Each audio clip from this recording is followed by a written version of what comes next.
नमस्कार दोस्तों, स्वागत है आपका एक बार फिर से हमारे YouTube चैनल पे जिसका नाम है आशीष त्रिपाठी। आज हम आपके लिए लेकर आए हैं कोरोना काल में स्वार्थ और निस्वार्थ पर आधारित एक सच्ची घटना। इस वीडियो को या इस ऑडियो को अंत तक जरूर सुनिएगा, तभी आपको पूरी कहानी का मर्म समझ में आएगा। चलिए शुरू करते हैं आज की यह सच्ची घटना। हम सभी अपने जीवन में जन्म से लेकर मृत्यु तक एक स्वार्थी चरित्र को अपने साथ लेकर चलते हैं कि जैसे ही एक बच्चा बड़ा होता है और जैसे ही जीवन जीने की समझ उसमें आती है, वह स्वार्थी चरित्र उसे घेर लेता है। ऐसा नहीं कि वह ऐसा करता है, लेकिन हमारे समाज में ज़्यादातर लोग ऐसा ही करते हैं और जैसा सब करते हैं वैसा मनुष्य चरित्र है तो हम भी करते हैं। अपने आसपास जैसा देखते हैं वैसा देश काल और परिस्थिति के अनुसार करने लगते हैं।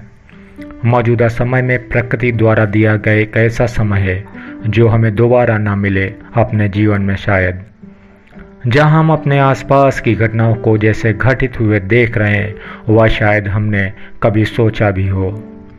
कोरोना वायरस, जिन्हें मालूम है कि कोरोना संक्रमित व्यक्ति द्वारा संक्रमण उन्हें भी हो सकता है, बावजूद इसके वो अपने फर्ज पर डटे हैं।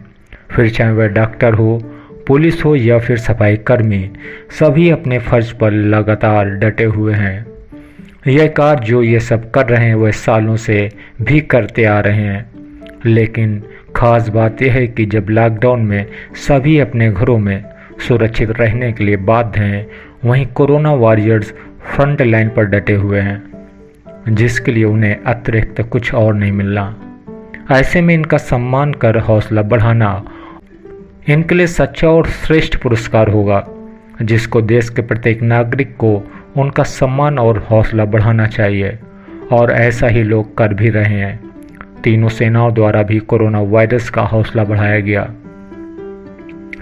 मनुष्य अपने वर्तमान समय में अगर ये सब देखे तो कहीं ना कहीं देश के प्रधान सेवक से लेकर अंतिम पंक्ति में खड़ा व्यक्ति निस्वार्थ भाव से देश के सच्चे नागरिक की भूमिका निभा रहा है।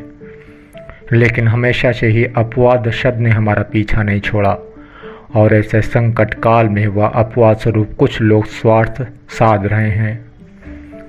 कुछ लोग जो रोज खाने कमाने वाले कुछ रुपयों के साथ लॉकडाउन में गुजर बसर करना चाह रहे थे। कुछ लोग कम दामों की वस्तुओं को महंगे दामों में बेचकर अपना स्वार्थ सिद्ध करके देश में आए संकट को एक त्यौहार समझकर लोगों को लूटने में लगे थे।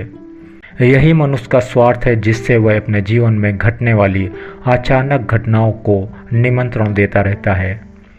सेठ साहूकार ही सिर्फ इस स्वार्थ वाली पंक्ति में अकेले नहीं खड़े थे, बल्कि नीचे तबके के लोग भी इस संकट की घड़ी में अपना स्वार्थ ढूंढ रहे थे।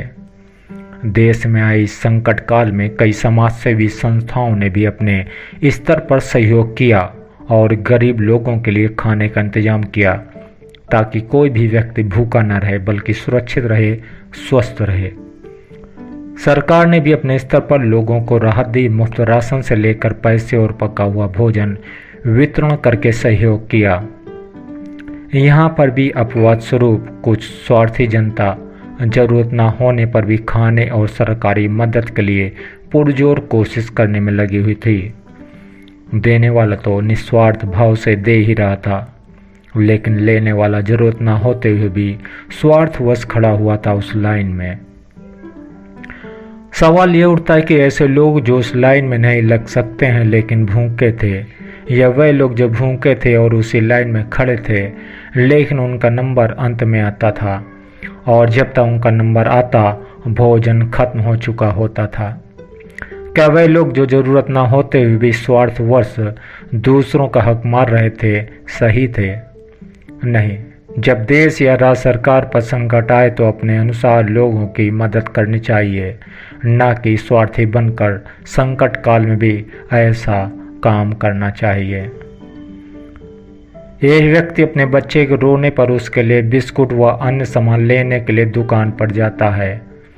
उस दुकान पर ही दूसरा व्यक्ति भी पहुंचता है जिसे जरूरत नहीं थी, फिर भी तीसरा व्यक्ति दुकानदार होता है।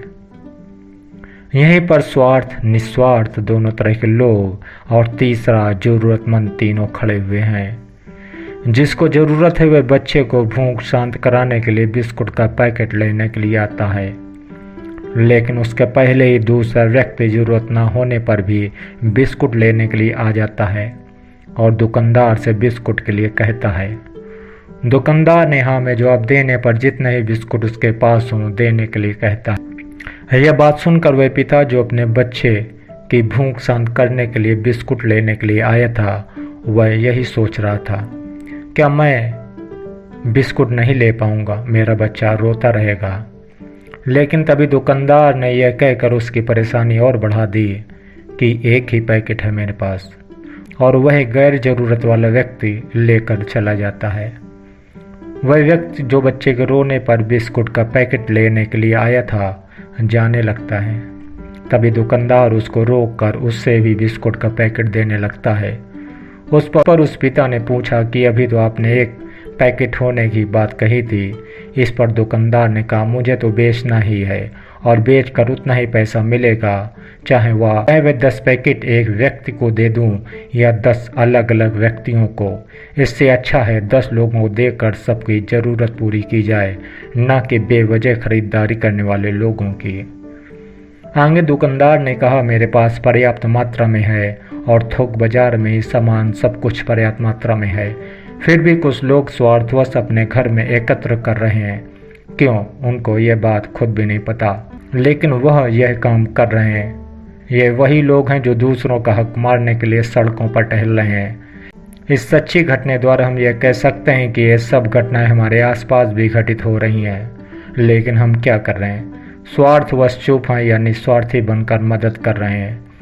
कहानी छोटी है लेकिन सीख बड़ी है कि अगर ऐसा संकट देश पर आएगा तो एक सच्चा नागरिक अपना स्वार्थ देखेगा या देश के साथ खड़े होकर देश हित में कदम उठाएगा।